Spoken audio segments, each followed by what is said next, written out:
नमस्कार. सायली, अर्जुन मैनावतीच्या घरात शिरलेले असतात आणि मैनावतीच्या घराची झडती घेत असतात. त्यावेळेला प्रिया आणि मैनावतीसुद्धा त्यांच्या घराबाहेर आलेले असतात.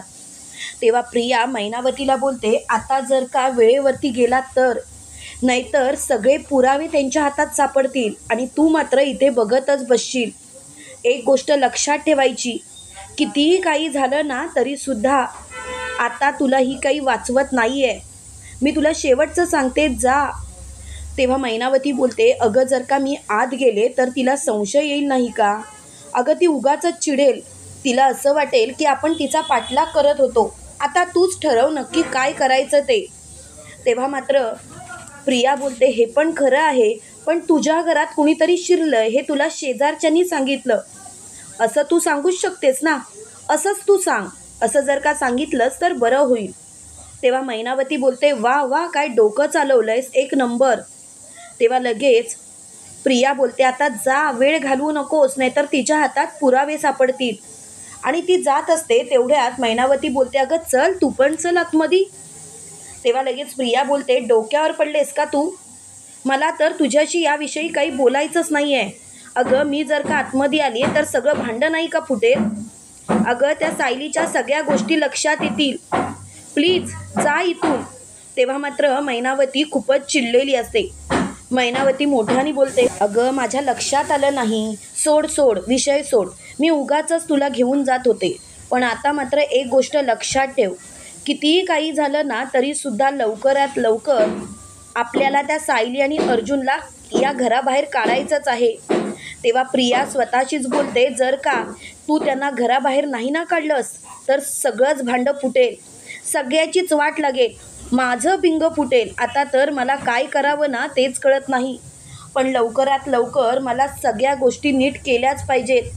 काहीही झालं तरी या सायलीसमोर मी तुझी मुलगी आहे सत्य येता कामा नये, नाहीतर सगळ्याचीच वाट लागली. तेवढ्यात मात्र मैनावती घरात शिरलेली असते आणि ती मोठ्याने बोलते, चोर चोर. त्यावेळेला सायली अर्जुन घाबरतात. सायली अर्जुन बोलतात, ही इथे कशी काय आली? तेवढ्यात मात्र मैनावतीचं लक्ष सायली अर्जुनकडे जातं. त्यावेळेला मैनावती बोलते, सायली बाळा, तू इथे? अगं तुला जर का आपल्या घरी यायचं होतं तर तू मला सांगायचं होतंस ना बाळा, मी स्वतः तुला घेऊन आले असते. तेव्हा सायली बोलते, असं काही नाही, तू असा विचारच करू नकोस आई, माझ्या मनात तसं काही नाही आहे. अगं मी सहजच इथून जात होते म्हणून तर आले, तू असा विचार का करते? तेव्हा लगेच मैनावती बोलते, करणारच ना बाळा असा विचार, कारण तू अचानक आपल्या घरी आलीस आणि सांगितलंसुद्धा नाहीस. तेव्हा लगेच सायली बोलते, मी तुला बोलले ना. तेव्हा लगेच मैनावती बोलते, पुरे सायली, मला माहिती आहे तुझा आमच्यावरती विश्वास नाही, म्हणूनच तू घराची झडती घ्यायला आलीस. तेव्हा लगेच सायली बोलते, तू इथे कशी काय अचानक आलीस? तू काय आमचा पाठलाग करत होतीस का? तेव्हा लगेच मैनावती बोलते, मी कशाला पाठलाग करू तुमचा? खरं तर मलासुद्धा खबर लागली. मला शेजारच्यांनी फोन केला की तुमच्या घरात कोणीतरी शिरलं आहे आणि म्हणूनच मी आले. तू उगाचच अर्थ वेगळा काढू नकोस. तेव्हा मात्र मोठ्यानी मैनावती असं बोलताच सायली बोलते, पुरे, मी अर्थ वगैरे वेगळा काढतच नाही आहे. तेव्हा मैनावती जोरजोरात भोंगाच पसरते, मोठमोठ्याने रडायची सुरुवात करते. त्यावेळेला अर्जुन खूप घाबरतो आणि तो सायलीला बोलतो, मिसेस सायली, आवरा त्यांना, आवरा. तेव्हा सायली बोलते, आई अगं काय झालंय, कशाला रडतेस, गप्प बस ना. तुला कोण काही बोललंय का? तू का उगाच आकांतांडव करतेस, शांत राहा ना. तेव्हा लगेच मैनावती बोलते, सायली, तुझा जर का आमच्यावरती विश्वास नाही आहे ना तर स्पष्टपणे सांग ना, उगाच असं घरात चोरीसारखं शिरतेसच कशाला? सायली, आम्हालासुद्धा त्रास होतो. तू आमची मुलगी असूनसुद्धा तू आमच्याशी अशी गद्दारी करतेस. तेव्हा सायली बोलते, गप्प बस. खरं सांगायचं तर तुम्ही माझे आई वडील आहात की नाही, हाच प्रश्न खरं तर मला पडला आहे. आणि खरं सांगू का, शेवटचंच सांगते, परत तुम्ही मला विचारू नका.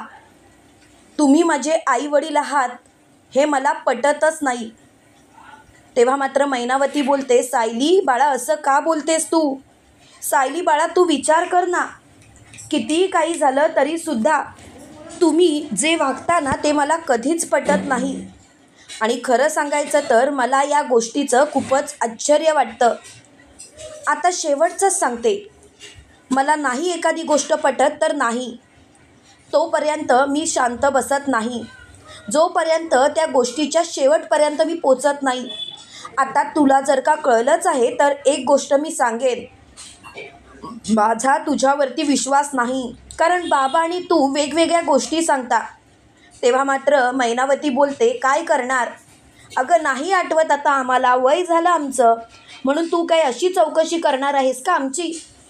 सरळ सरळ सांग ना, आम्ही तुझ्या इथे राहतच नाही, डोक्याला तापच नको ना सायली. तू आमची मुलगी आहेस, आम्हाला समजलं, यातच आमचं समाधान. आता काय पुढचं आयुष्य आम्ही आमच्या पद्धतीने जगू, तुला काळजी करायची गरज नाही. आणि मैनावती बोलते, चल चल निघ आता माझ्या घरातून, नको उगाच, आणि तुझ्या बाबांना सांग मी त्यांना इथे बोलावलंय म्हणून. तेव्हा सायली बोलते, चालेल. तेव्हा मात्र मैनावती घाबरते. मैनावती स्वतःशीच बोलते, आत्ता तर सगळंच संपलं, आता काय करावं तेच कळत नाही. पण असंच जर का चालू राहिलं ना तर सगळं काही संपल्यातच जमा आहे. आता जर का मी मुद्दामून हिच्यासमोर नाटकं नाही केली तर ही मला खरोखर त्या घरातच येऊ देणार नाही. त्यावेळेला लगेच मैनावती रडायची सुरुवात करते आणि मैनावती बोलते, देवा देवा, हे सर्व काय दाखवतोयस तू मला? हे सर्व बघण्याआधी माझे डोळेच मिटले असते तर बरं झालं असतं. माझीच मुलगी माझ्याशी असं वागते, तिच्यासमोर तिची आई रडते तरीसुद्धा तिला काहीच वाटत नाही. का देवा, का असं का करतोयस? तेव्हा मात्र लगेच सायली बोलते, बस झाली नाटकं आई, उगाच कशाला आकांतांडव करतेस? आणि तुला जर का इथे राहायचंच नाही आहे तर उगाच नको ना असं आकांतांडव करूस. मला माहिती आहे तू इथे नाही राहू शकत, कारण तेवढी तुम्ही स्वाभिमानी नाही आहात. तेव्हा मात्र मैनावतीला खूपच राग आलेला असतो. मैनावती खूपच चिडचिड करत असते. मैनावती मोठ्याने बोलते, पुरे, आता सगळं काही संपल्यातच जमा आहे आणि मला आता या विषयावर वाद नाही घालायचा. हा विषय जर का इथल्या इथे थांबला तर बरंच होईल, आणि प्लीज हा विषय इथल्या इथे थांबू देत, मला हा विषय नाही वाढवायचा आहे. तेव्हा मात्र मैनावती खूपच चिडलेली असते. त्यावेळेला मैनावती मोठ्याने बोलते, आता सगळं काही संपल्यातच जमा. तेव्हा लगेच सायली बोलते, कळतंय ना सगळं काही संपतंय म्हणून, मग विचार कर आणि वागत जा, उगाचच नको त्या गोष्टी वाढवू नकोस, कारण मला कळून चुकलंय तू कशी आहेस ती. तेव्हा मात्र मैनावती खूपच चिडलेली असते. त्यावेळेला मैनावती बोलते, पुरे, सायली बाळा, तू असंच जर का बोलणार असशील आणि जावई बापू तुम्हीसुद्धा साथ देताय, तुम्ही स्वतःहूनच आला होतात ना माझ्याशी, मग जावई बापू तुम्ही असं का वागताय? जावई बापू तुम्हीच विचार करा. तेव्हा मात्र अर्जुन बोलतो, मी काय विचार करू, मला तर कळतच नाही आहे. तुम्हाला काय वाटतं मित्रांनो, खरोखर सायली मैनावती आणि सदाशिवरावचा भूतकाळ खणून काढेल का? कमेंट करून नक्की कळवा. आणि असेच मालिकेंचे नवनवीन अपडेट पाहण्यासाठी व्हिडिओला लाईक आणि चॅनलला सबस्क्राईब करायला विसरू नका. थँक्यू.